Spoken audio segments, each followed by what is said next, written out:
Welcome, everyone. Good evening. Thank you so much for joining us today here live, and also to our virtual audience for dialing in as well for this peer review event. We are talking about dialing up precision in hormone receptor positive, HER2 negative metastatic breast cancer with new endocrine agents, targeted therapies, and combinations, a framework for multifactorial clinical decisions. I am truly honored and truly delighted to have been joined by this lovely faculty, these lovely friends and colleagues from around the globe. We have Professor Erica Mayer, who's the Director of the Breast Cancer Clinical Research at the Dana-Farber Cancer Institute.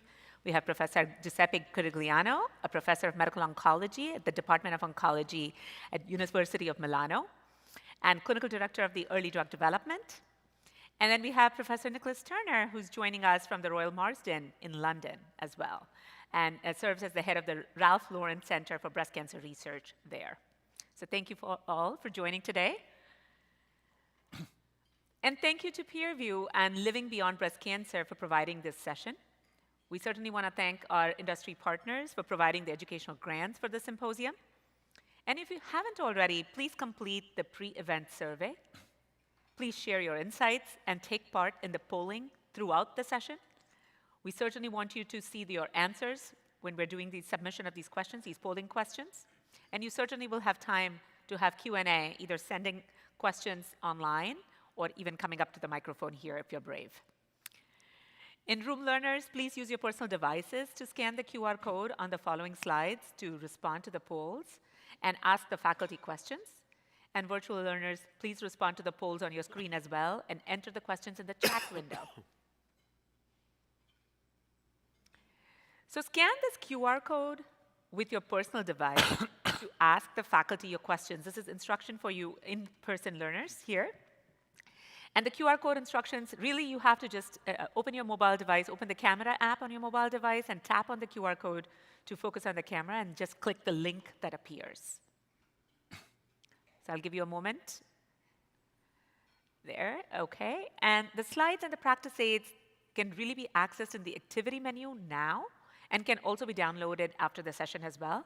If you really need additional information, you can certainly email live@peerview.com, or you can join the conversation on X with the handle @peerview. Really also thankful for our advocacy partner, patient advocacy partner, which is Living Beyond Breast Cancer. What is Living Beyond Breast Cancer? It really provides trusted information, and it's a community of support to all patients with breast cancer. You're welcome to download the supplemental resource made available as part of this activity and learn how you and your patients can access support through Living Beyond Breast Cancer. So what are the goals for today's discussion? During the presentations today, we will learn why it is important to recognize the varied clinical spectrum and the different patient subpopulations within the hormone receptor positive metastatic breast cancer subtype. We will discuss how novel endocrine agents, targeted therapies, and combinations are changing and reshaping our standard of care for advanced hormone receptor positive breast cancer. Why nuanced use of biomarker testing is really essential to guide therapy decisions throughout the disease continuum, and ultimately talk about how do we select, sequence, and safely deliver the current and emerging agents and combinations in different lines of therapy.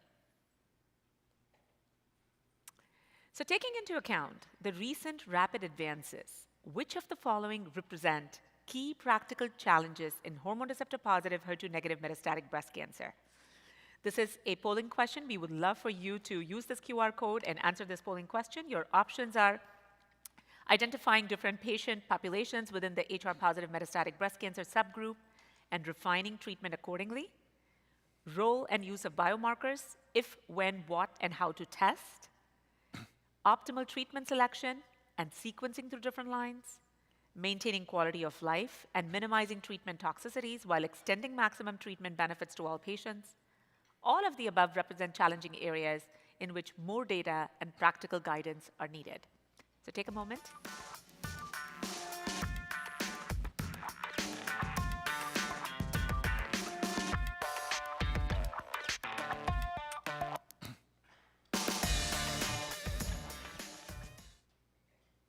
Okay, so seems like all of the above represent challenging areas. I would agree.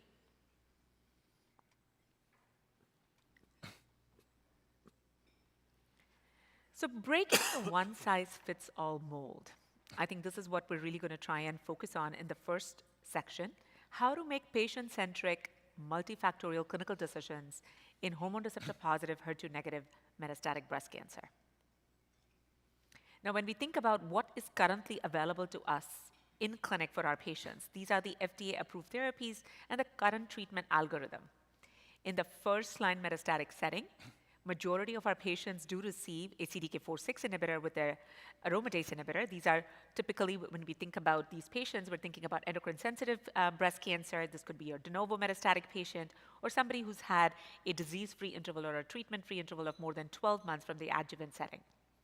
For the endocrine-resistant patient population, if the tumors harbor a PIK3CA mutation, we now have a triplet of inavolisib plus palbociclib and fulvestrant available as well. And then upon progression on the first-line therapy, we are making these treatment decisions based on biomarkers currently in clinic. For instance, if we have an ESR1 mutant tumor, we now have 2 oral SERDs available for these patients, elacestrant, and more recently, as of September 25th of this year, imlunestrant. For PIK3CA AKT-PTEN alterations, we have capivasertib with fulvestrant. Alpelisib was approved based on PIK3CA mutations. We have PARP inhibitors for germline BRCA carriers. And certainly, for those patients where we don't have any other biomarker or what we call as wild type, we could consider either endocrine monotherapy, although we're shying away from that a whole lot, and we'll hear today why. Or we can consider using everolimus with fulvestrant or abemaciclib with fulvestrant based on the data sets that we have from post-monarch, for instance, with abemaciclib. So before we kick off, how to think about first-line strategies and how did we come to the standard of care and what's coming next, why don't we kick off with this case? This is the same case we'll think about as we think about the first-line and beyond settings as well. So currently we have Helena, who presents with a newly diagnosed metastatic breast cancer. She had imaging, which was a CAT scan of the chest, abdomen, pelvis that confirmed a breast mass with numerous liver and bone metastases involving the spine, ribs, and hip. Breast and liver biopsy indicate ER positive, PR negative, and HER2 low by immunohistochemistry metastatic carcinoma consistent with stage 4 disease. She's asymptomatic. With respect to her comorbidities, she does have ventricular tachycardia, which is controlled on disopyramide. And her baseline EKG has a QTCF of 450 milliseconds. So she presents to your medical oncology clinic to discuss first-line treatment options. Now let's answer this polling question first. What first-line therapy would you offer this patient with asymptomatic, newly diagnosed, ER-positive, PR-negative, HER2-low metastatic disease, assuming all treatment options are available to you in clinic? Your options are AI ribociclib, AI abemaciclib, AI palbociclib, chemotherapy, or I'm not sure. If you could scan the QR code and answer this polling question, please.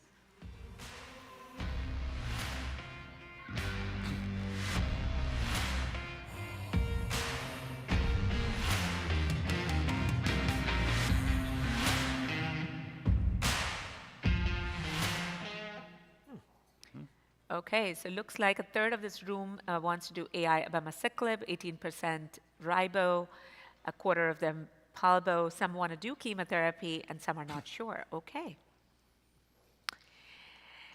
Now, introducing another case where we have Amy, who actually has received adjuvant endocrine therapy for hormone receptor positive early breast cancer, but developed recurrence within 12 months of completion of adjuvant AI therapy. She presents with extensive visceral metastases. A biopsy shows ER/PR positive disease. HER2 is again HER2 low by immunohistochemistry staining. Pathology confirms metastatic disease consistent with breast primary. No germline BRCA1 or 2 mutations, and no other biomarker testing is conducted. Her BMI is 29. Hyperlipidemia is managed with diet, and she has no other known comorbidities. She presents to your medical oncology clinic to discuss first-line treatment options. So how would you think about treating this endocrine-resistant presentation for Amy? What first-line therapy would you offer for this patient, assuming all options are available to you. Your choices are fulvestrant with a CDK4/6 inhibitor, imlunestrant plus abemaciclib, test, and if positive for PIK3CA, offer fulvestrant plus palbociclib and inavolisib, chemotherapy, and I'm not sure. Again, scan your QR code and please answer this polling question.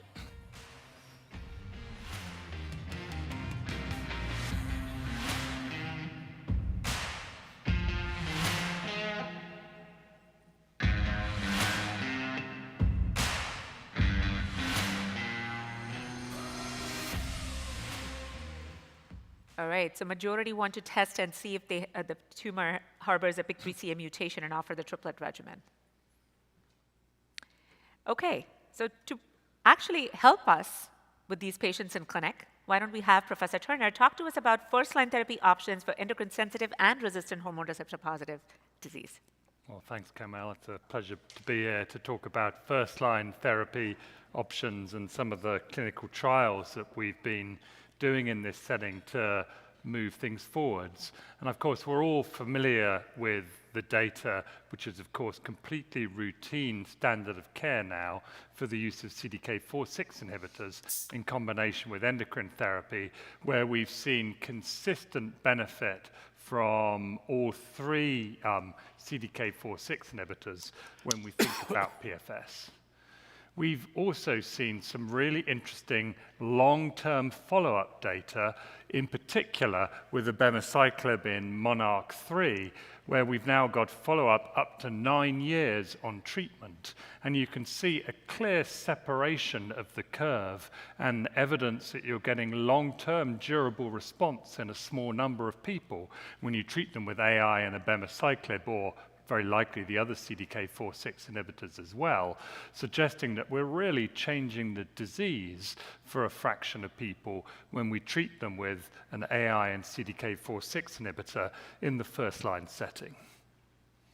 For reasons I don't think we entirely understand, we've of course, despite that incredible consistency we see in PFS, not seen such consistency for overall survival, and that has of course gradually changed for many people what their preferred CDK4/6 inhibitor is when they're giving it in the first-line setting, with the clearest evidence for improvement in overall survival having been with ribociclib, but also with some evidence for abemaciclib, here again shown with long-term follow-up of Monarch 2, where you clearly see separation of the curves with abemaciclib, as well as on the right with ribociclib, with durable separation of the curves, demonstrating this clear improvement in overall survival that we know we get when we give CDK4/6 inhibitor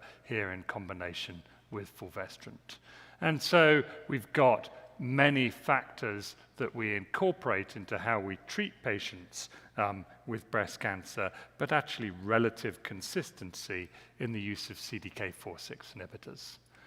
We understand a lot more about how cancers become resistant to endocrine therapy and CDK4/6 inhibitors. We know of those that are having an AI and CDK4/6 inhibitor can acquire ESR1 estrogen receptor mutations. Around 40% of patients will acquire these mutations.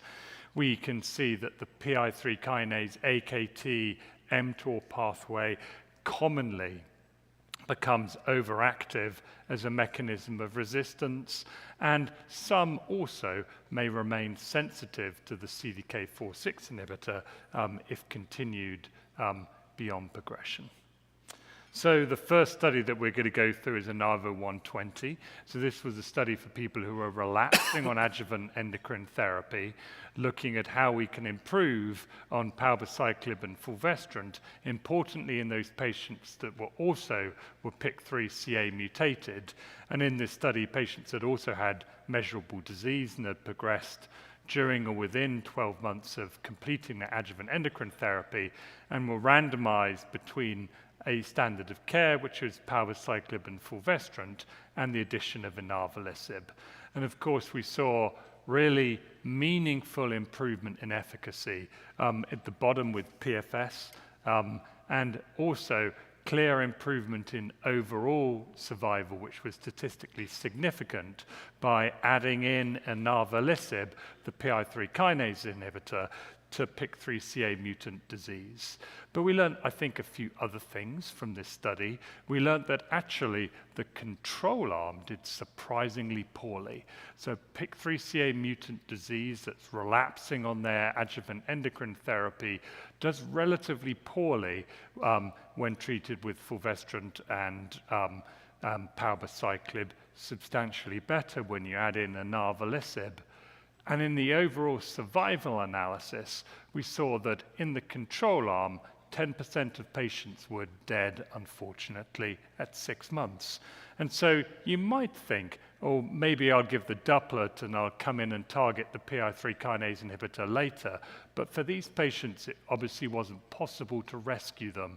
And all of these factors have gone into this becoming a standard of care for patients in that first-line endocrine-resistant setting. But, of course, adding in a PI3 kinase inhibitor does bring some toxicity with it, with the characteristic side effects of PI3 kinase inhibitors of hyperglycemia, some stomatitis, and some diarrhea. But the second story, as we're now thinking and moving more towards the endocrine-sensitive indication of an AI and CDK4/6 inhibitor, is that these tumors can acquire mutations in the estrogen receptor that make them intrinsically resistant to aromatase inhibitors, and they get acquired in around 40% of patients who are treated with an AI and CDK4/6 inhibitor. The very best way of identifying these mutations is liquid biopsies, and this is now filtered through to guidelines that the preferred way of testing for ESR1 mutations is a liquid biopsy, and this is partly because these mutations can be heterogeneous, and if you biopsy a single site of metastasis, you might end up missing the ESR1 mutation that's there in other sites of metastasis. We've, of course, got SERDs that you can use to treat ESR1 mutant disease at progression, and we'll look at this data later on this evening.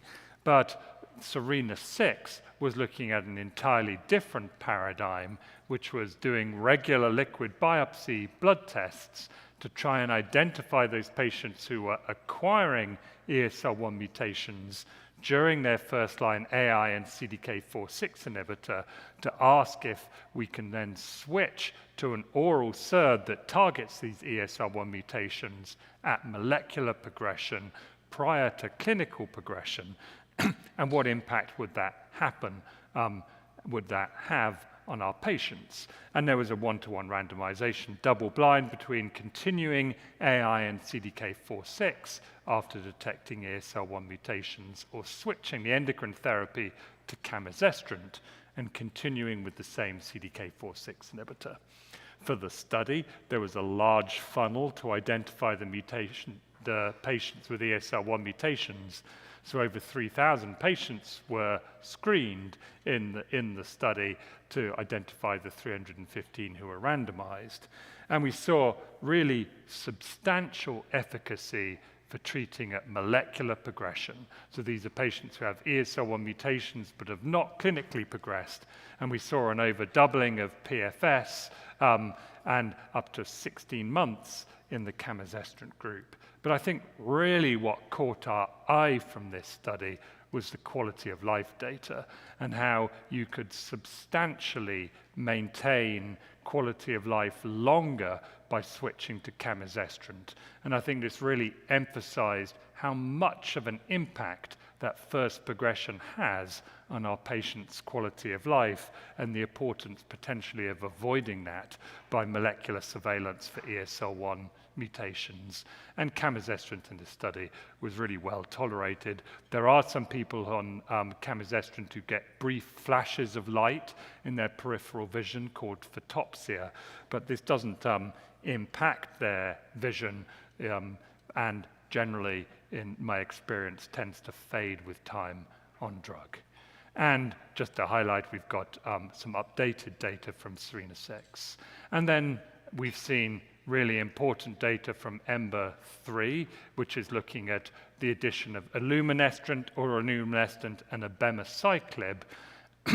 We've seen data overall of clear evidence of ESR1 mutations, but a small subset of patients were relapsing on their endocrine therapy with ESR1 mutations.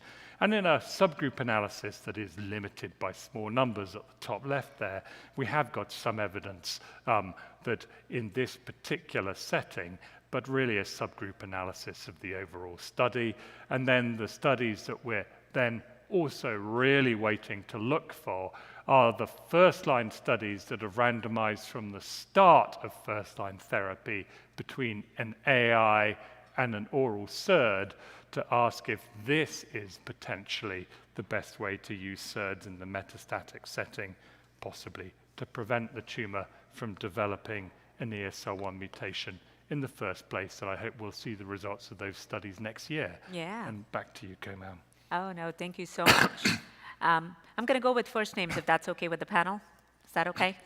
No, thank you so much for walking us through this data for endocrine-sensitive and endocrine-resistant tumors and what's coming next, which is obviously trying to see if the SERDs can be utilized upfront instead of AI with a CDK4/6 partner based on Persevera and SERENA-4 and see how that will further impact our treatment paradigm. So why don't we go back to our first case? As a reminder, Helena was the patient who had de novo metastatic breast cancer, biopsy proven in the liver, ER positive, PR negative, HER2 low. She did have a comorbidity. Her baseline EKG had a QTCF of 450. Now, what first-line therapy would you recommend for this patient and why? Maybe, Nick, I'll ask you first. Do you have a preference? You've showed us the data with all 3 CDKs. What would you do here? Yeah, well, I mean, it's very clear that I would give this patient an AI and a CDK4/6 inhibitor.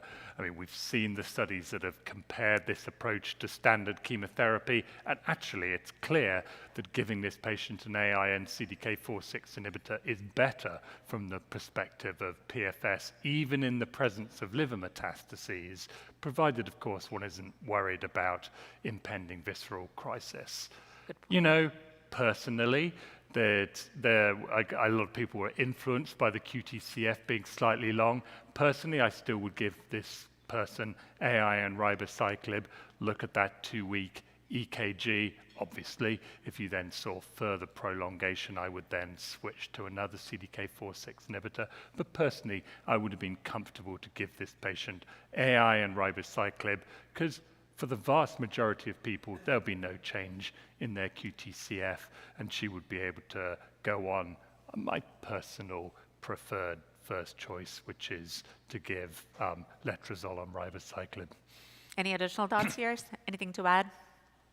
No, personally, please go. Oh, in the setting of the borderline prolonged QT, for me, although like Nick, agree that I usually would be giving a patient AI and ribociclib first line, this is a case where I would use an alternative and pick abemaciclib. That way I don't need to worry about the QT prolongation being an excessive risk.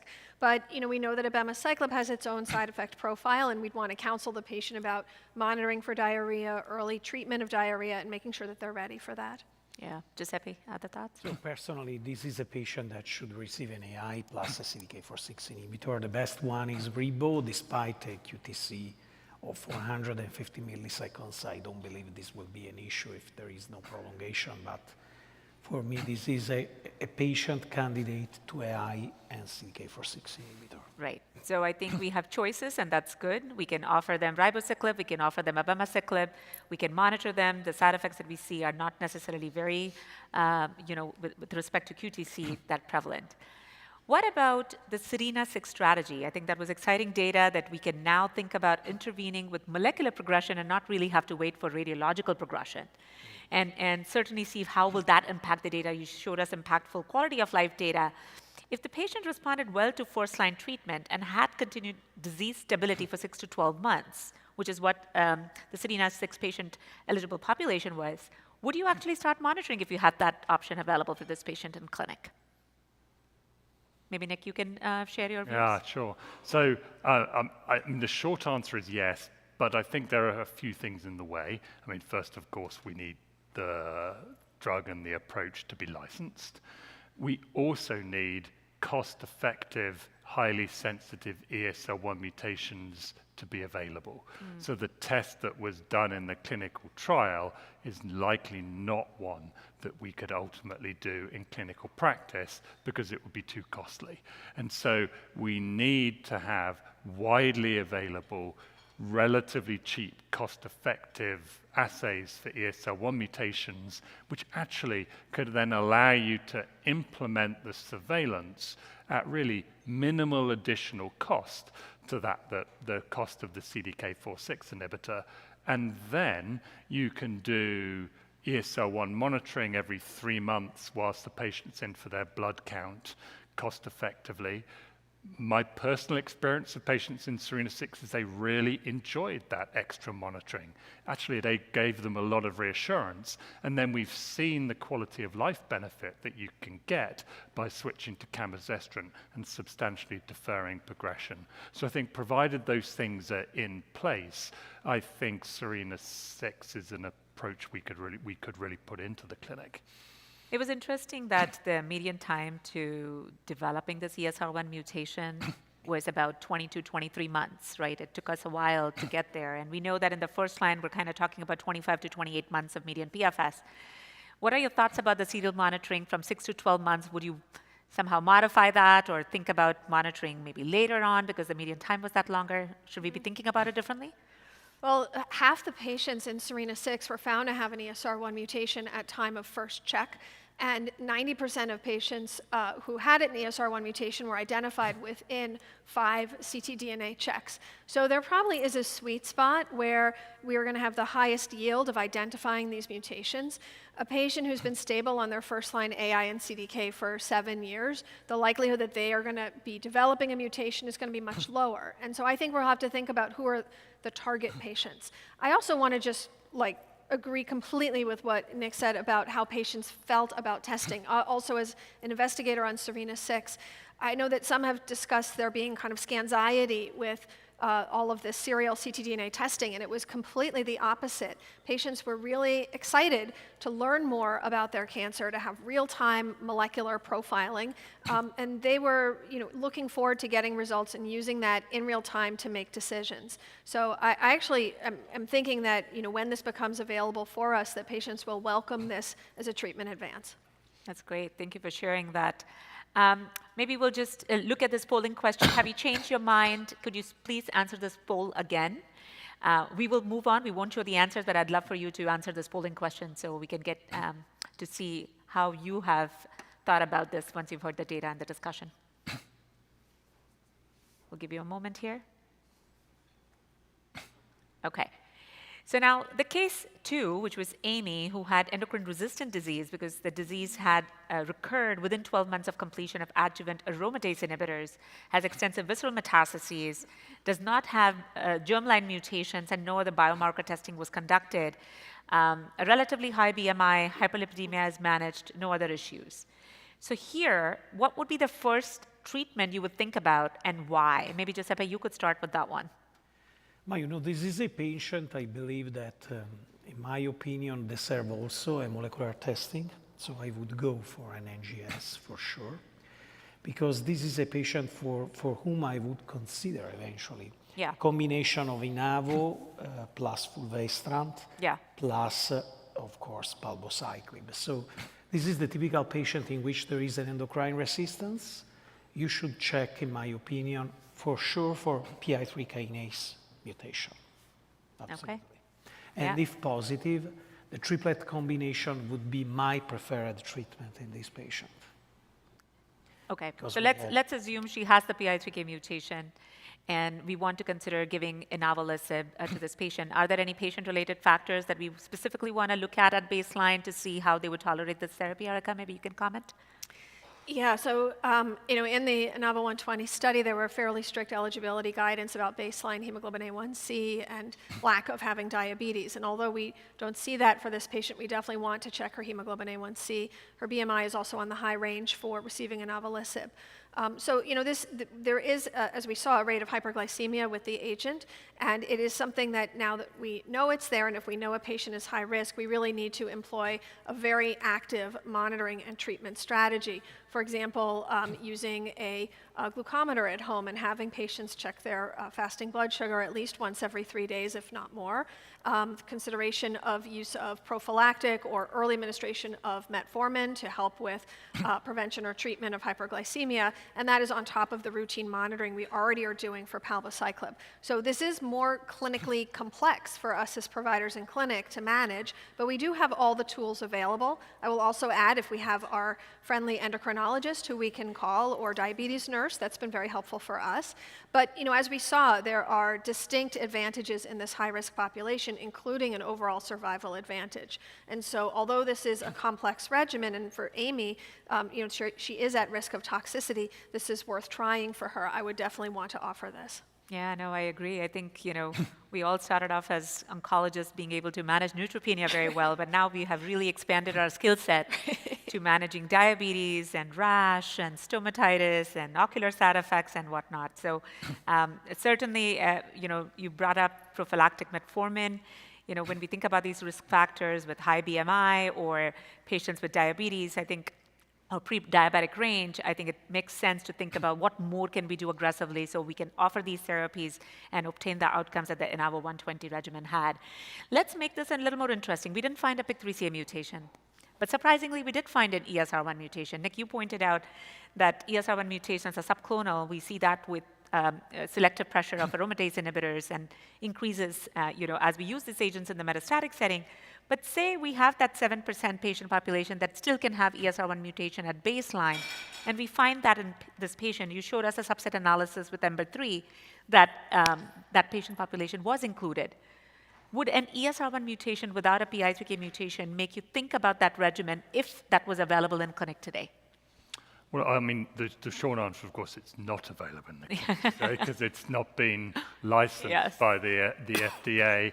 I think, for me, I'm waiting for the results of the studies that have specifically looked at this question.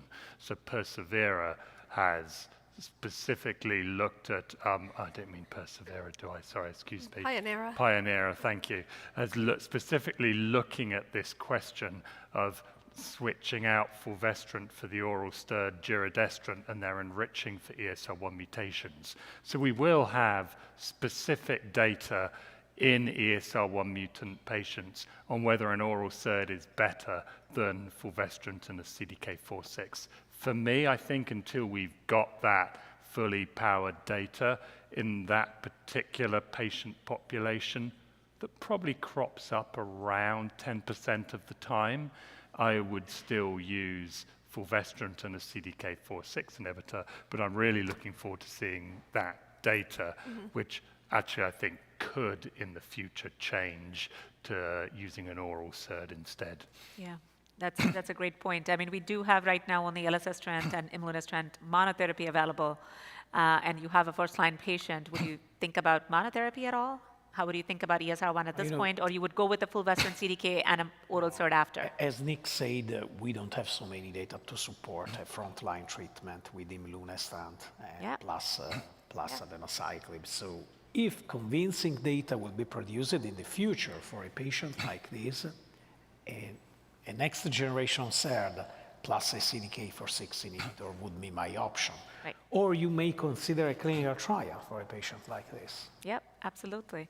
Pioneera is still accruing patients. So yes, we can think about those kind of studies as well. So bottom line, I think we were trying to look in this endocrine-resistant patient population, a biomarker to see what is the right strategy. Do we go with the doublet with the CDK? Do we think about the triplet? So have you changed your mind about how you would address Amy's situation in clinic? If you could answer the polling question again, please. We'll move on, but I'll just give you a moment to answer this. Thank you. All right, and I think just wanted to give a shout out to this campaign, which I think is a very important, that is available in our community. This is the metastatic breast cancer campaign, which is called No One Is Missed, and this is, again, supported by Living Beyond Breast Cancer, our patient advocacy partner, which is launched in partnership with them, and it's a mission to really build public awareness of biomarker testing and empower patients to discuss testing and biomarkers with their healthcare team. I think despite having these approved therapies, we see that there is a big challenge with patients not necessarily having this testing, certainly more challenges in the diverse patient population as well, where I think it's even more limited, where they don't have this information. So I think tools like this, campaigns like this are very important for awareness so that you can ask your physicians, your care team, about these testings and hopefully have those results and get those treatments based on those NGS results. It's a downloadable biomarker testing tool, so feel free to use the QR code for that as well. Okay, so we'll continue with Helena's case. And currently, she received a first-line CDK4/6 inhibitor, and she did get ribociclib. So, Nick and Giuseppe were thinking about this with ribociclib as well. She did have a good response. 23 months later, developed asymptomatic progression in the bone and new liver lesions. And ctDNA testing done at that time found an ESR1 mutation. There were no alterations in PI3K, AKT, or PTEN, and no germline BRCA1 or 2 mutations. So she now presents to your medical oncology clinic to discuss second-line treatment options. What kind of second-line therapy would you offer this patient with ESR1 mutation after AI and ribo? Your choices are imlunestrant, elacestrant, imlunestrant plus abemaciclib, giredestrant plus everolimus. I'm not sure. If you can scan this QR code and answer this question.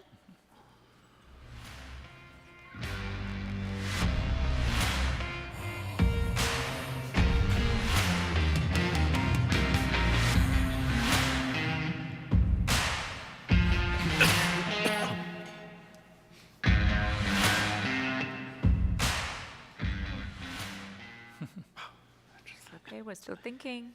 It's not approved. Quarter with elacestrant, 3% imlunestrant. People are reaching out for the combinations as well. Okay. And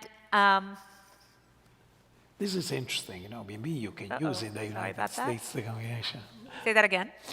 The majority of the audience answered to combine imlunestrant plus abema, even if it's not approved. Right. And even if in the EMBER trial, not all the patients received the previous CDK4/6 inhibitor. So this is assuming that all options are available. Yeah.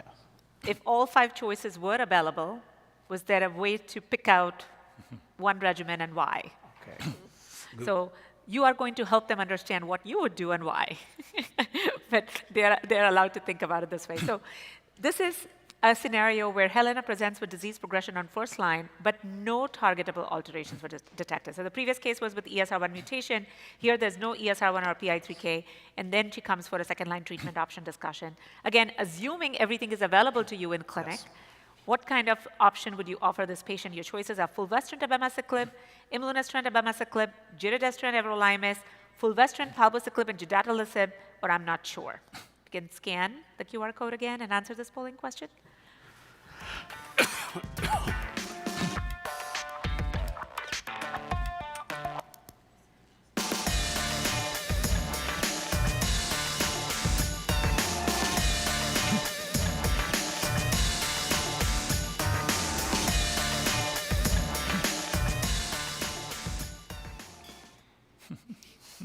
Okay, we're still thinking. With no alterations, I think we've kind of got a mixed board of multiple choices. So I think what we should do is have Dr. Mayer walk us through the data so that we know exactly what to do and why. Thank you so much. All right, so now after a thorough coverage of the first-line setting, we're going to move on to talk about second line and beyond, and how we take care of breast cancer beyond progression on CDK4/6 inhibitor with a focus on novel endocrine therapies. So, given our currently available, or up until recently currently available regimens, this included drugs like aromatase inhibitor, tamoxifen, and fulvestrant. And although these have been tried and true regimens and agents that we've had since the 1970s, there are challenges with them. There are toxicity challenges, both in terms of side effects of the drug itself or method of administration, and particularly for oral agents, sometimes non-adherence is an issue which is often driven by toxicity challenges. And fulvestrant as well, being an IM injection, has risks related to discomfort related with the injections, bioavailability concerns, and concerns about efficacy. And so it's time for us to have new therapies and more effective therapies for our patients.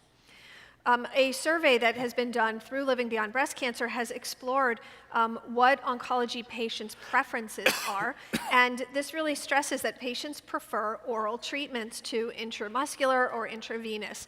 I don't think this comes as a surprise to us.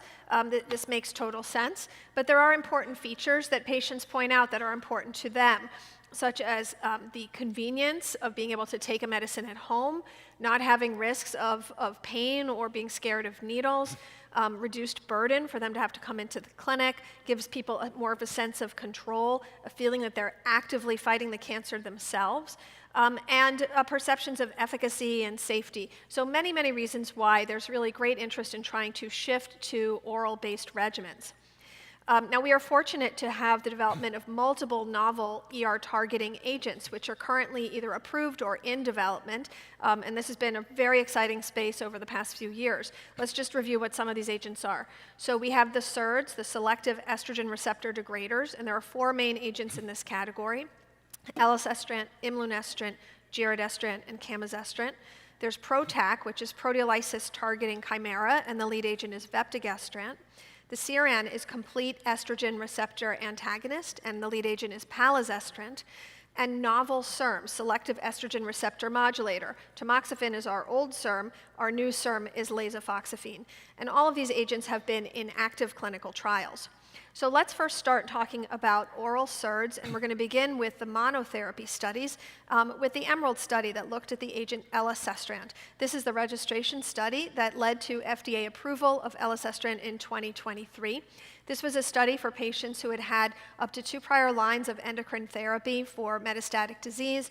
All patients had had prior CDK4/6 inhibitor. Patients could have had up to 1 prior line of chemotherapy and were randomized to receive elacestrant monotherapy or standard of care endocrine therapy, which was provider choice. The study had co-primary endpoints looking at PFS in the ITT population as well as in the ESR1 mutant population. Now, this was a positive study, and it was particularly notable in the ESR1 mutant population, where there was a significant prolongation in progression-free survival with a hazard ratio of about 0.5. Now, what was notable, and you can see this in the curves to the right, was that in the original Kaplan-Meier curves, there's a very steep drop-off in the beginning, and about half the patients have disease progression at time of first restaging. This suggests that there's a heterogeneous group of patients enrolled in the study, some who are endocrine resistant and some who are endocrine sensitive, and it's not until the endocrine-resistant patients have left the study that we really see the true benefit of elacestrant in the endocrine-sensitive population. And so a subgroup analysis, which is shown on the right, really highlights this for us, looking at patients whose cancers have the ESR1 mutation and have had at least 12 months of disease stability on their prior regimen. And here's where we see robust activity from the use of elacestrant, with an improvement in PFS from about 2 months to over 8 months. And this is data which I think for those of us in clinic is highly informative and very much helps us identify best candidates for the agent. Just recently, we've now had 2 real-world publications that have looked at outcomes with elacestrant in real-world populations of patients. And I think this is super important because these are patients very much like who we're seeing in clinic every day, and this helps to very much solidify the activity seen in original trials. This is a analysis of 306 patients with a primary outcome of time to next treatment, looking at relevant subgroups, including those with 1 to 2 prior lines of endocrine plus minus CDK4/6, visceral metastases, co-mutations, no prior fulvestrant, no prior chemotherapy. And as we look across the board on the right for the time to next treatment, we see very robust numbers, all of them more than 6 months of disease control with elacestrant monotherapy. So very much confirming or even expanding the data that we saw from the original EMERALD trial. I'll point out in particular, I'm impressed with the no prior fulvestrant category with almost 13 months of PFS. Similarly, here's a real-world analysis. This is now looking at over 700 patients from the Garden Inform database, where we see a median time to next treatment of 6.4 months, and in patients who had had less than one or less prior line of therapy for metastatic disease, a time to next treatment of over 8 months. and dual mutations as well had a time to next treatment of 5 months. All of this very robust data that is both confirming and expanding our confidence in the EMERALD data and our use of elacestrant as monotherapy. I will also add that at this meeting, we're going to see updated data from an important study called ELEVATE, which is looking at elacestrant combinations. So combining elacestrant with a targeted partner, which is demonstrating to us even more robust activity when you combine an oral SERD with a targeted agent. And this is a theme that we're going to see in the subsequent trials. Now let's move on to EMBER-3, which we already spoke about before, considering the role of this regimen in the first-line setting. But instead, let's look at the primary endpoints of this study, which was designed to look at comparisons as monotherapy between imlunestrant, an oral SERD, and standard of care endocrine therapy in the intention to treat population, the ESR1 mutant population, and also considering the combination of imlu and abema versus imlu alone. Here are the monotherapy comparisons, and we can see that here the strongest signal is in the ESR1 mutant population, somewhat similar to the EMERALD study, with an improvement from 3.8 months to 5.5 months. And this is the data that has led to the very recent approval, as we mentioned, of imlunestrant monotherapy. So now 2 oral SERDs available as monotherapy in pretreated patients. And then we have another monotherapy study, this one using the PROTAC vepdegestrant, a quite similar design of pretreated patients, all of whom had had prior CDK4/6 inhibitor, no prior chemotherapy in this study, randomized to receive vepdegestrant monotherapy or fulvestrant monotherapy. And again, we see the same signal that the benefit of these novel endocrine agents as monotherapy is in the patients who have ESR1 mutations, who have a resistance mutation, with an improvement from 2 months to 5 months that was not seen in the ITT population. Now, how about the safety of these drugs? Well, I think we're all really delighted to see that oral SERDs are extraordinarily well-tolerated endocrine agents.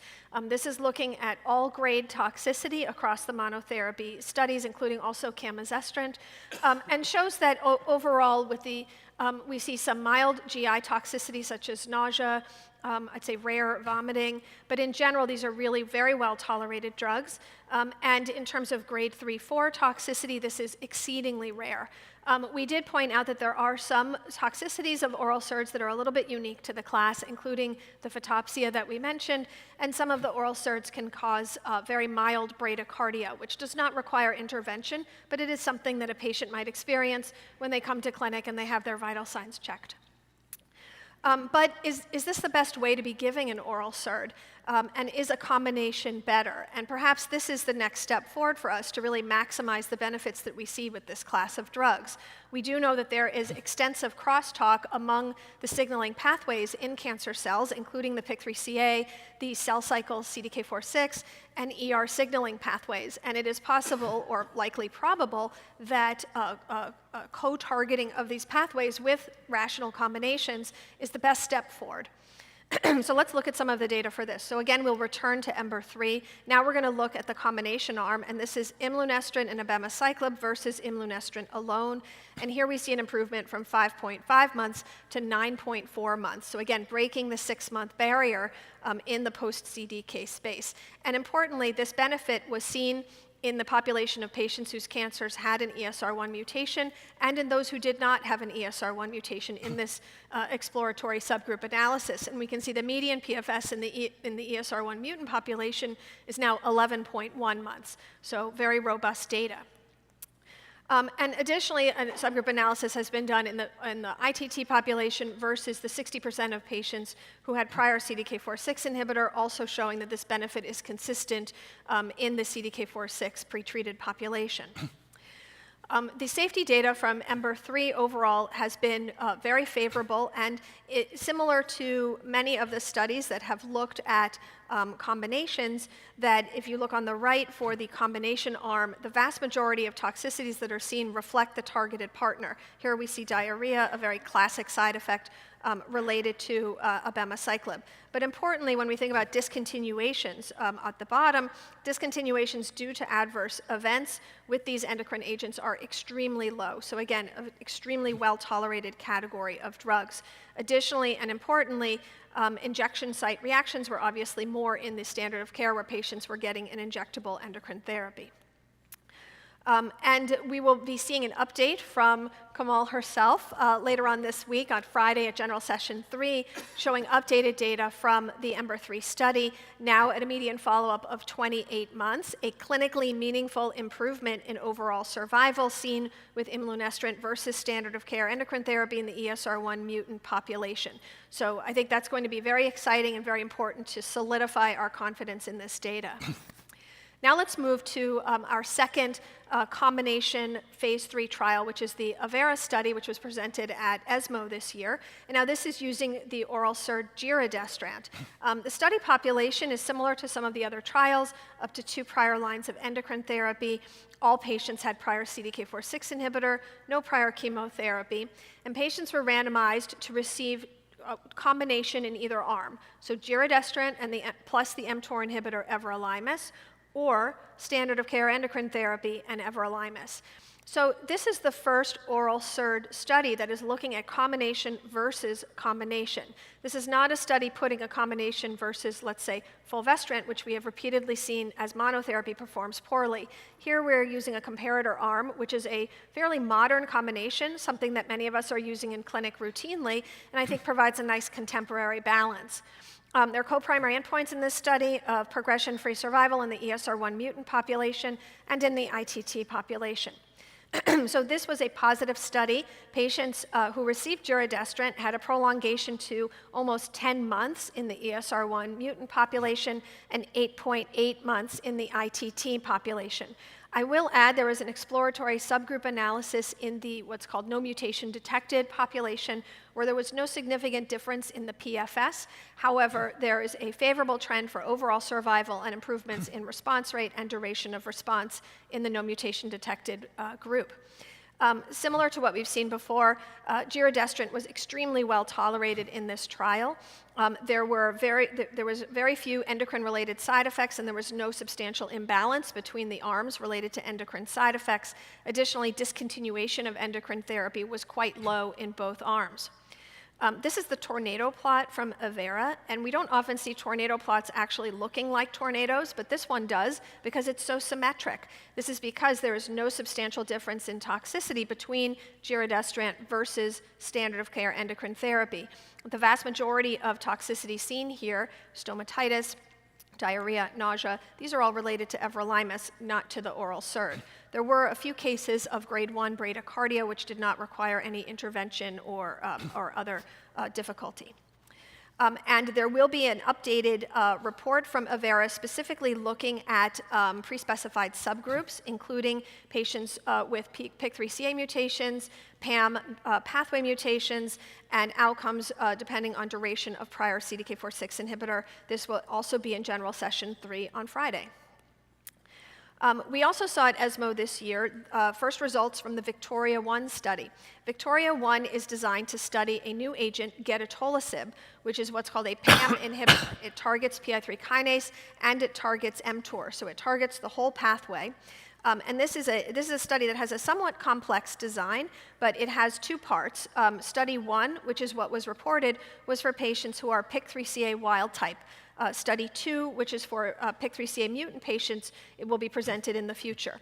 But for study 1, patients were randomized to receive a triplet of gedatolisib, palbociclib, and fulvestrant, a doublet, gedatolisib, fulvestrant, or fulvestrant monotherapy. Now, I will point out that what makes gedatolisib a little bit different than other agents is that this is actually intravenous. It's once a week IV treatment, given 3 weeks on, 1 week off. It's not chemotherapy, even though that schedule may seem reminiscent of chemotherapy. It's a targeted pathway inhibitor.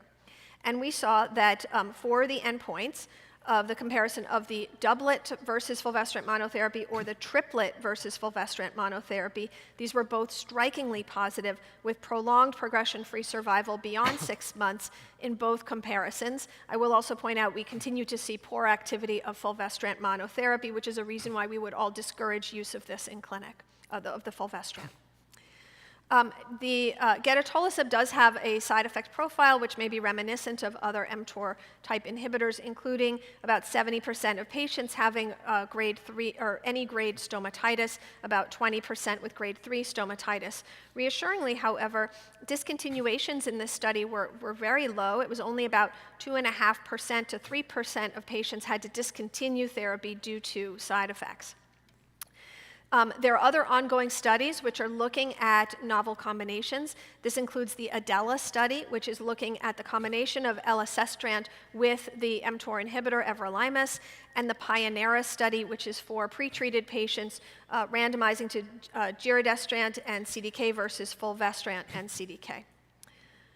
And so I'll pass it back to you. Thank you so much. That was a tour de force in the second line setting with so much data. We have actually a lot of interesting questions that have come through here as well. And I was thinking, time is really flying and we don't have a lot of time. But why don't we do like a rapid fire, just quick, quick answers for some of these questions so that we can continue talking. So how effective do you think these oral SERDs or these combination therapies can be in patients with visceral metastases or high disease burden? Do we think they would work there? Subgroup analysis from the combination studies has shown consistent benefit with the use of the SERD and targeted combinations in patients with liver metastases, visceral disease, bone-only disease. It's been difficult to identify a subgroup who's not getting benefit from these regimens. Thank you. Nick, do you think there is a trick to identifying patients at risk for endocrine resistance? It's a tricky one. Yeah, I don't think I quite know what the answer to the question is. I mean, we know a lot of routine factors. ESR1 mutations likely to be more endocrine sensitive when you use a SERD. You know, lower burden of disease, longer time on their prior First-line AI therapy. and CDK4/6 inhibitors. So essentially all some point clinical towards factors. more likely to benefit. Yeah, so we don't have any other magical markers other than what we have learned with clinical factors. Giuseppe, maybe you could address this. You know, we talked about ribociclib as our choice in the first-line setting. And then Nick talked to us about Persevera and Serena-4 that are going to read out, but they have palbociclib as a backbone CDK4/6 inhibitor, and then OPERA-2 with palazestrant, the CERAN, is with ribociclib. So when these data sets are reading out, how would you be thinking about palbociclib being the CDK versus, say, palazestrant with ribo? Does that make a difference, or how do you think about this? You know, we cannot extrapolate from clinical trial. So I would use the combination of the registration trial, of course. You cannot extrapolate on this because you don't have the data to support an extrapolation. Absolutely, absolutely. But say if all three were positive, I guess, do we think about one study more applicable to patients in clinic? Would it matter, or we'll have to just review the data to decide? What is happening now, and just to do a comment first, the first one is that in all this clinical trial that we are doing, the comparator arm is not the standard of care because everything is so rapidly evolving. So in order to validate some data of this registration trial, maybe you need some pragmatic real-world trial to assess effectiveness in the real world. And the second point that is almost important, in my opinion, is that in the majority of the cases, we are writing guidelines based on the inclusion criteria of the study. So anytime you have a new patient population, you add a line for a specific subgroup of patients. So what we see in the second line, that is a biomarker-driven approach, is more based on the registration pathway of any single agent. Right. And this is something that we should reflect on. Absolutely, absolutely. Thank you for that. Do we think these treatments work equally with lobular disease? Do we have a reason to believe that it would yes, absolutely yes. Even if there is a difference maybe in the molecular profile of lobular cancer, but yes, they fit, yes. Okay, thank you. All right, let's keep doing. I think great questions. Keep them coming. We'll try and address as many as we can. So we're going back to Helena, who had ESR1 mutation in the second-line metastatic setting.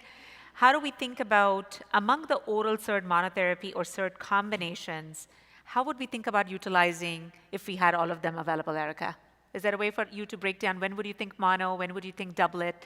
And if you were thinking doublet, which targeted combination partner? Yeah, so I'm a believer that we are moving towards doublets as being the preferred standard of care. And so, in a future point in time when hopefully we have multiple options available, combining oral SERD and a targeted partner, that would be my preferred choice. This particular patient, having had 23 months of prior disease stability on first-line AI and CDK4/6 inhibitor, is a good candidate right now for oral SERD monotherapy using one of the approved agents. And I do think there will always be a population of people for whom that is a nice choice. And again, these are well-tolerated drugs, and with the right patient, we know we can achieve a prolonged period of disease control. But I do think that ultimately moving towards the combinations will be important. And as of which combination to pick, some of that may depend on the side effect profile, the patient preferences, comorbidities, doctor and patient comfort with managing the side effects. So I think those will become very patient-specific decisions. Very clear. Thank you so much for that. So before we move on, if you can just answer this polling question using a QR code, just so that we can see if you change your mind with this data and this discussion as to how you would treat Helena in clinic. Moving on to the case where there were no alterations seen. So in the second-line setting, we saw nothing in terms of a targetable alteration. What kind of factors would you then consider for treatment selection if you don't have a targetable alteration? What's your trick, Nick, in clinic if you don't have any other biomarker?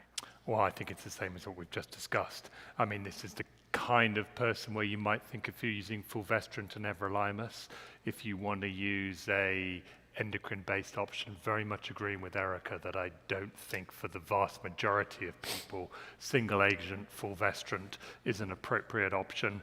Off-label, you might want to use fulvestrant and abemaciclib here as another potential option. But for people who had shorter duration of time on their previous therapy with a high burden of liver metastases in this patient population, I would also consider chemotherapy or an ADC as an option for them. And does the kind of CDK4/6, palbo, ribo, or abema, influence your decision about what you would do in the second line as a combination? Well, as in what they had in the first line Correct. setting. I think we think yes. We think that we don't really know the answer to the question, but if we look at studies like PACE, where you maintain the same CDK4/6 inhibitor, you didn't appear to see substantial amounts of benefit continuing the CDK4/6 inhibitor, whereas if you look at switching, say, to abemaciclib, you appear to see more substantial benefit. So I think it does matter a lot, and it appears to be that when you switch to abemaciclib, you see some efficacy, but we do need to remind ourselves there is not a license for the use of it in that indication. Does it matter if you found a P53 mutation, that it was an ESR1 wild type? Would you feel like you would choose one particular therapy is a question? Yeah. I don't know if sorry, but the answer is probably yes, actually. I mean, P53 mutations clearly associate with relative endocrine resistance. Yes. But we have, so I think it likely would influence your data here, but of course it's not something that we use routinely in the clinic. But sorry. Yeah, What if you find a retinoblastoma? Right, loss of RB would be a clear signal not to give continued CDK4/6. It was interesting. This is an important information for the audience because as we have biomarker predicting of activity, ROS of retinoblastoma is a clear biomarker of no response to CDK4/6 inhibitor. We'd seen some interesting biomarker analyses from the Emerald trial where they looked at different alterations, including P53 mutations. And there we did not see in that subgroup analysis. It was quite interesting. Again, it's a subgroup of a subgroup. We're looking at the duration of prior CDK. We're looking at the alterations, and we're seeing. But it was interesting that even in the P53 mutant subgroup, the benefit was seen with oral SERD. But yeah, I would agree. Otherwise, we're thinking about P53 as a marker of resistance. So great discussion. Thank you. Have you changed your mind about how to manage this patient? If you could answer this polling question real quick. There you go. We have Amy here.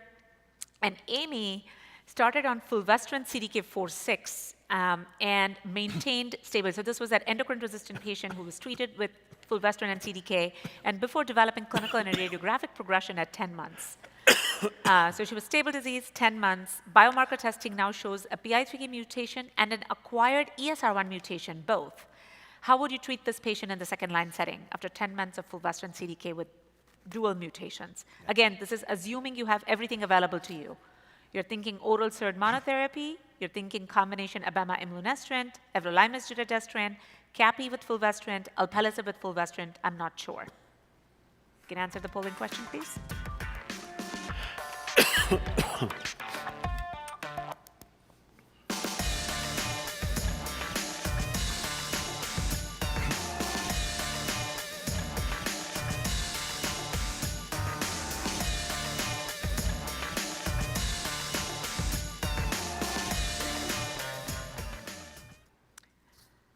Okay, looks like people are reaching out for doublets, including capi, evero, abema. All right, let's keep going. All right, Dr. Corigliano, talk us through the second-line options. Let's try to see the data of this patient population. So, as you know perfectly, actually, PI3 kinase and AKT are a mechanism of resistance in ER-positive disease. Since almost 20 years, we worked specifically on targeting this pathway, including also mTOR. The first trial to have as an inclusion criteria the pathway of PI3 kinase, AKT, and PTEN was exactly the Capitello 291.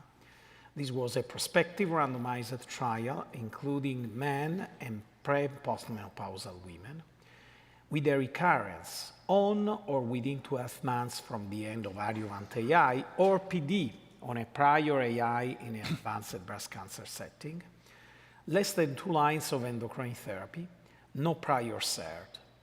Of course, patients have been randomized to capivasertib plus fulvestrant versus placebo fulvestrant.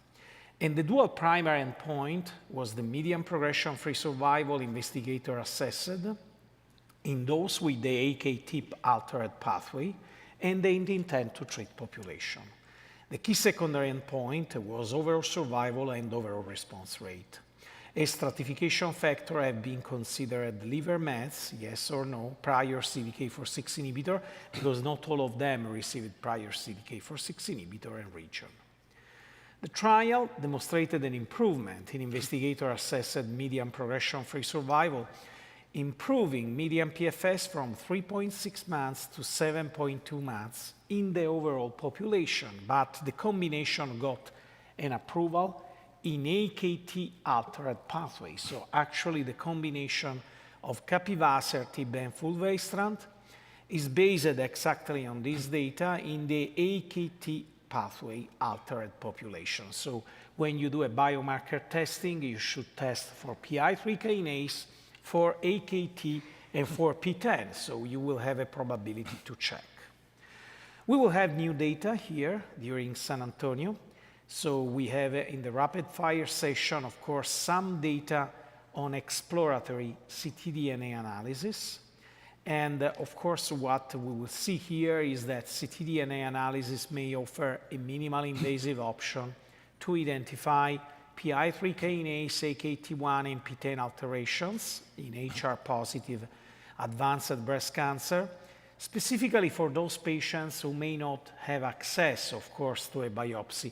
Not all the time a tissue biopsy can be feasible.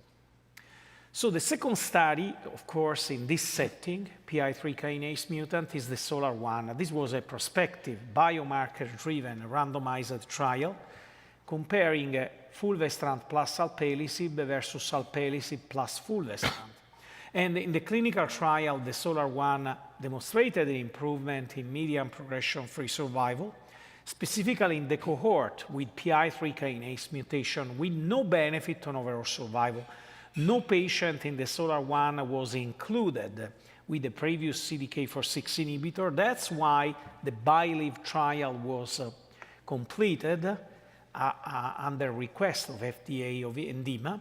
And in the BILIV trial, the median PFS in the PI3 kinase mutant population after CDK4/6 inhibitors is 7 months.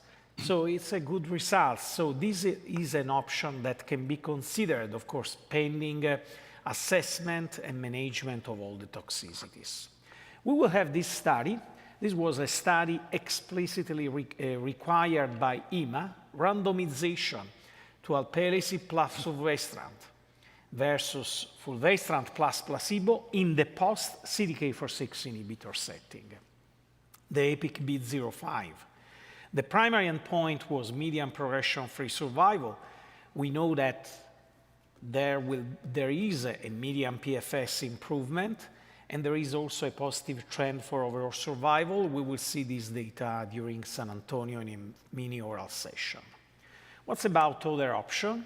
This is an option that has been based on a single-arm study in France, combining fulvestrant and everolimus, in which there was, of course, a benefit in the previous study without a previous exposure to CDK4/6 inhibitor, and now we have this data also after CDK4/6 inhibitor with the median progression-free survival of 6.8 months. If we move now to sequential use of alpelisib and everolimus, this is an important question. So if you received INAVO in the first line, are you going to give capivasertib in the second line? Or if you received alpelisib before, are you going to give everolimus in the later line? This is a multivariate model adjusting for prior CDK4/6 inhibitor and prior lines of therapy that they have been recently submitted and is in press in breast cancer research. And finally, the sequential use of alpelisib and everolimus, one targeting PI3 kinase, alpha selective, the other one the mTOR pathway, in a multivariate model, TTF1 and TTF2 were not significantly different between groups. And here we can see the data of sequential use of alpelisib and everolimus. Usually, of course, TTF1 generally is longer than TTF2 because there may be a cross-resistance, of course, in the two pathway. In the EMBER-3 has been investigated, of course, the benefit of imlunestrant plus abemaciclib in the patient population with both mutations. That was exactly the clinical case we discussed. Here we have patients with concurrent ESR1 mutation, MPI3 kinase mutation. It's a very limited number. You can check here, very few numbers, but it seems that the combination can be beneficial if you have both the alteration. I must confess also in the EMERALD trial was performed a similar analysis, and finally the median progression-free survival was 5 months, so exactly the same benefit, and also in the Capitello trial, there was a similar subgroup analysis. Other select phase 3 ongoing trial are the Victoria 1, finally, in which we have the exploration of the activity in the subgroup of patients with PI3 kinase mutation, and the INAVO 121, INAVO plus fulvestrant, versus alpelisib fulvestrant in pretreated patients, HR positive, HER2 negative, with PI3 kinase mutation. So now we go back to the clinical case, remembering that in both mutation, all the options potentially can give the same benefit in terms of median progression-free survival. Yeah, absolutely. Thank you so much for walking us through this.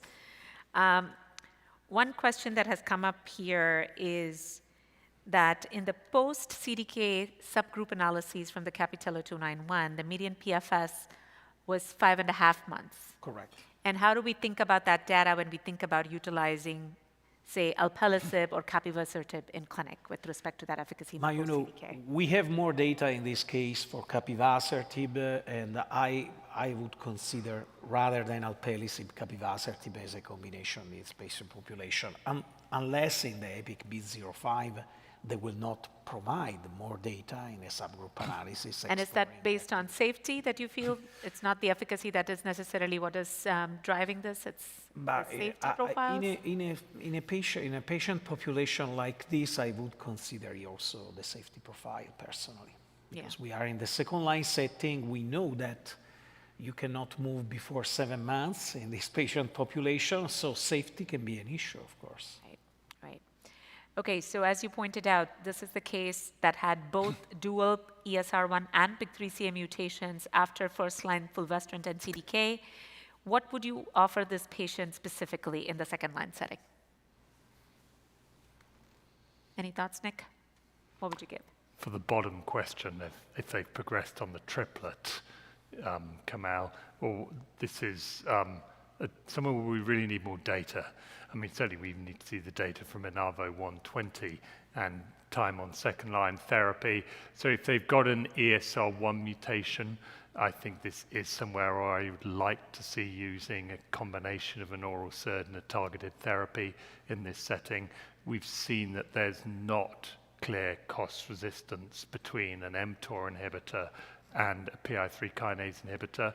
So provided the patient fits into that potentially endocrine sensitive characteristics we were discussing earlier, I think there would be a role for using an oral SERD, which would be giredestrant and everolimus, for someone like this.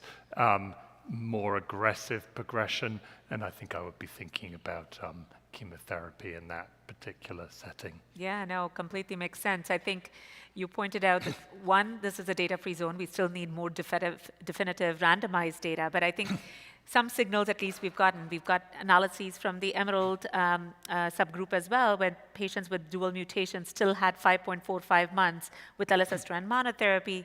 We saw subgroup analyses from post-MONARCH with fulvestrant abemaciclib, and benefit was seen regardless of ESR1 and PI3K, which was interesting. In EMBER-3, when we looked at double alterations and we looked at the combination of imlunestrant and abema, the median PFS was 12 months, which was interesting as well. We'll hear about subgroup analyses from Ivera from Hope Rugo on Friday, and Nick will put all those data into perspective again on Friday for us, so do join us in that oral general session on Friday. And I think another reason why I like the approach of using the oral SERD as my preferred agent, we've written here that she has poorly controlled type 2 diabetes. All of our agents targeting PI3 kinase or PAM pathway have risks of hyperglycemia. So by selecting the oral SERD regimen first, that gives us some time to work on managing that. And looping in our endocrinologist, helping work with the patient to get the diabetes under control, so she's a good candidate to get potentially a PI3 kinase pathway targeting agent as a subsequent line of therapy if not moving to chemotherapy. And talking about toxicity profiles, I guess, and safety, as Giuseppe pointed out, is very important to him. We've seen relatively less hyperglycemia, say, with capivasertib than we've seen with PI3K inhibitors. And so if it was just going to, this dual targeted therapy, I think fulvestrant capivasertib from that perspective could also be considered. So more to still see how do we treat patients post the INAVO 120 regimen in the second-line setting, but certainly if appropriate for endocrine therapy, we can offer them an oral SERD with ESR1 mutation or a combination, or chemotherapy if not an endocrine candidate. So has this discussion changed your mind? If you could answer this polling question for us.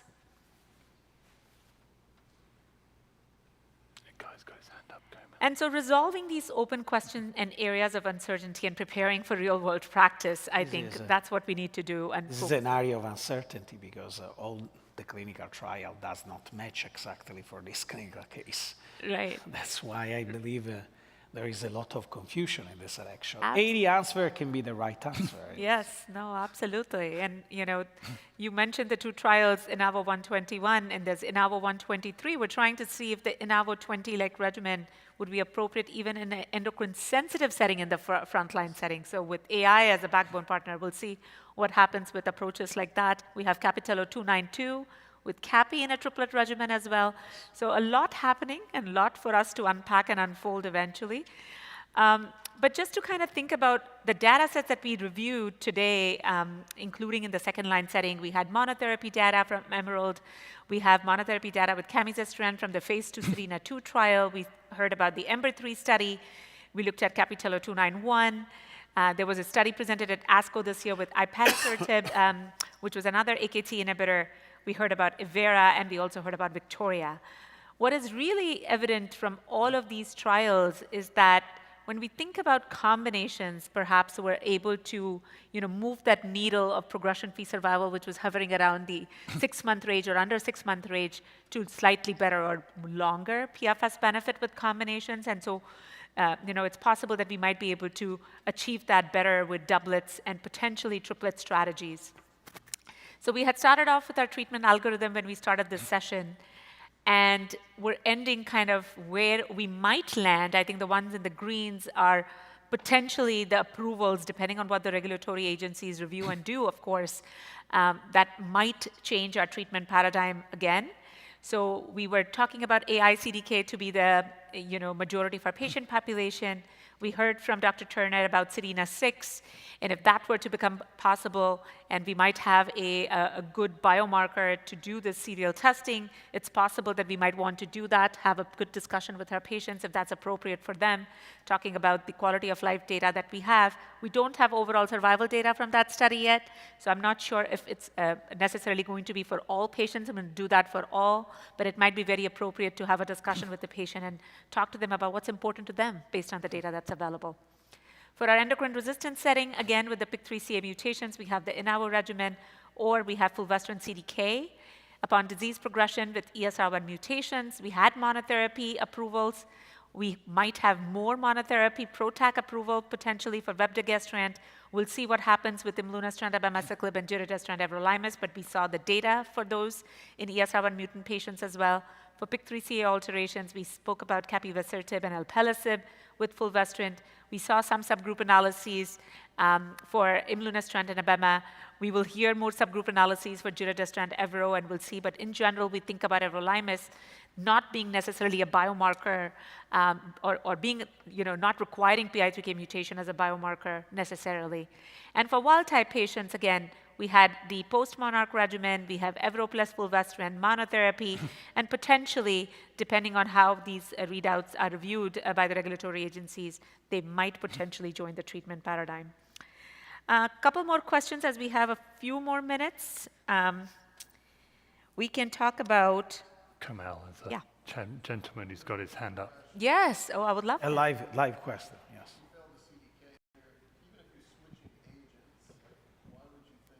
Hold on, sir. There's a microphone. There's a microphone your coming way. right at you. Thank you so much for here, right here. Okay.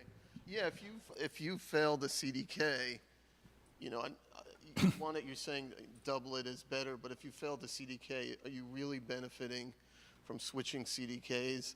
Wouldn't you be better off not using a CDK and using a doublet with different mechanisms?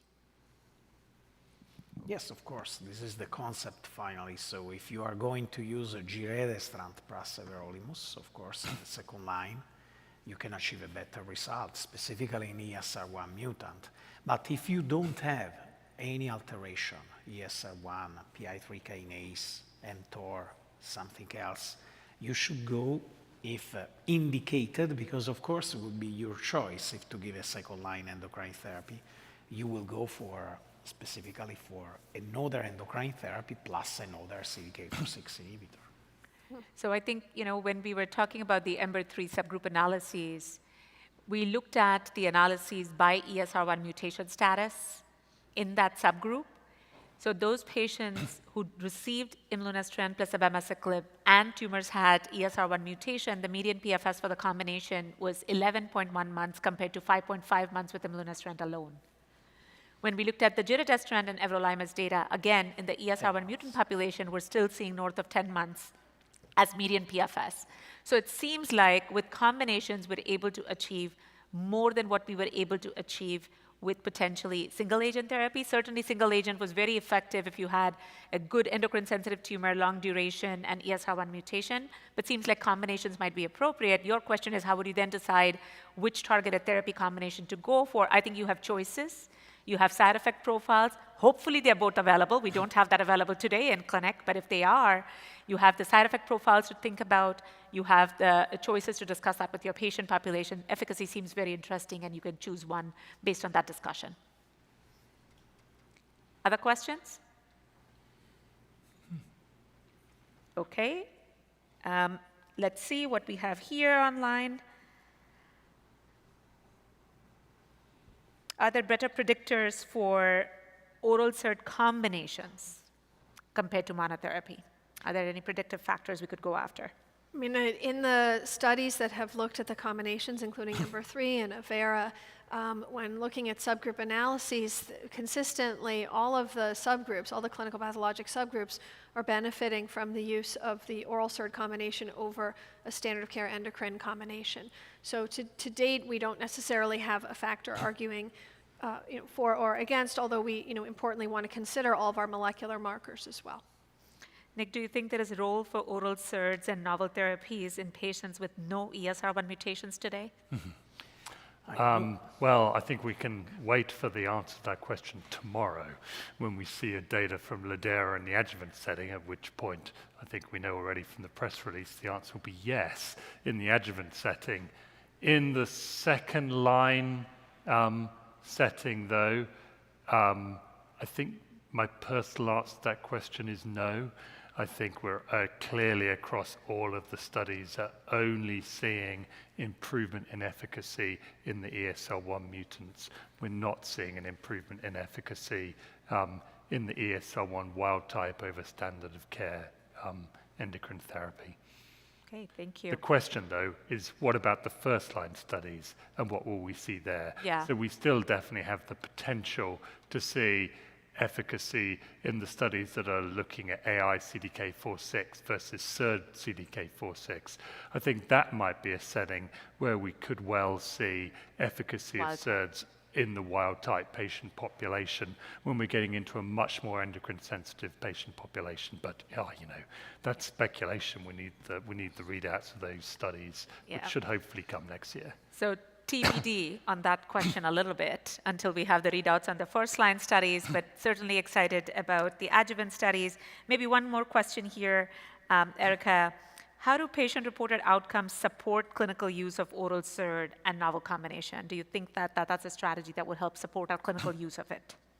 Well, I think the most provocative PRO data that we have comes from SERENA-6, where we see that patients who switch to camizestrant at time of emergence of an ESR1 mutation during first-line therapy had a substantial delay to deterioration in not only global quality of life, but also the patient reported symptoms of disease progression, including pain, fatigue, shortness of breath, and also patient functioning, how well they could work or take care of their families and their emotional functioning. So I do think that that's a very powerful statement supporting the SERENA-6 approach. Capturing PROs as part of clinical trials of novel therapies is so important because we do know that there's a gap between what is written as CTCAE toxicity that's reported by the clinical team versus what a patient is actually reporting in their own voice. And so it's always important to look at this when we're studying new agents. Yeah, thank you. And last question online is... There's a question in the audience. There is a Oh, live there's a question. question in the audience. Yes, thank you. Hi, question on biomarkers. As I think that there was a previous chart talking about ctDNA-based testing that's going to become more and more important for this ESR1 category, and also for the PI3K as well. My question was, and Nick, you showed a slide that had a bar chart with the concordance of ctDNA versus tissue.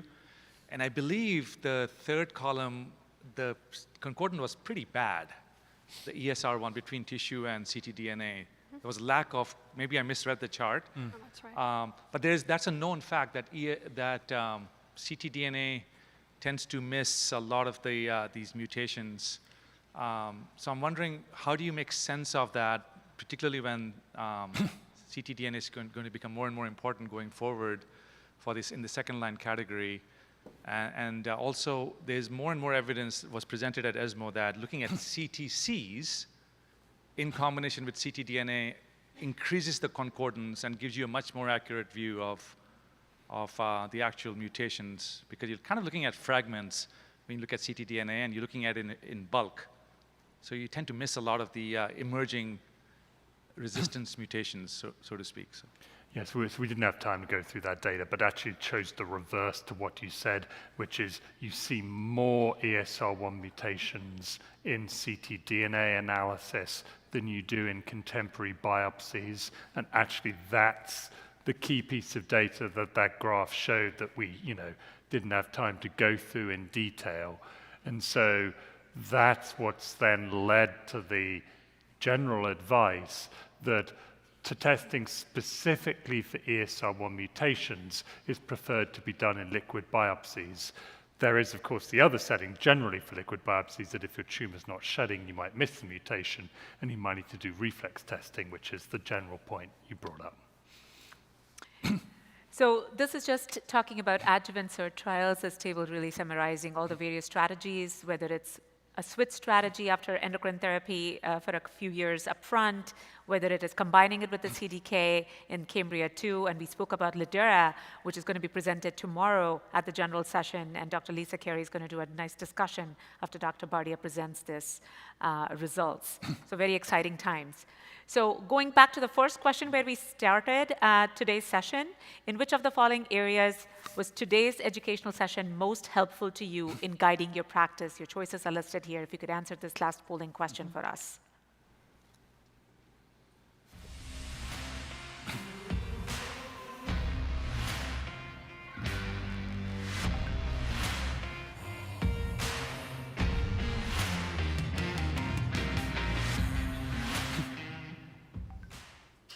Okay, let's see. Optimal treatment selection, helpful, and also helpful guidance in all of the above areas. So I really wanted to thank everyone for their engagement today, for the interactions, for these very interesting discussions. And first and foremost, a big thank you to our huge panel here for going over this data and breaking it down for us. It's a lot complicated and a lot more heterogeneous to treat ER-positive breast cancer. It's not as easy, this most common subtype, but I think it was very helpful to understand your perspective, and thank you for walking us through the data. We definitely had a chance to do the final follow-up poll and to ask faculty any other questions.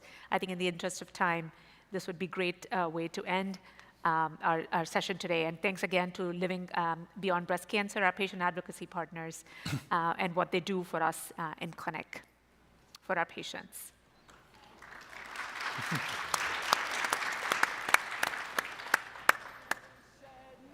So these are some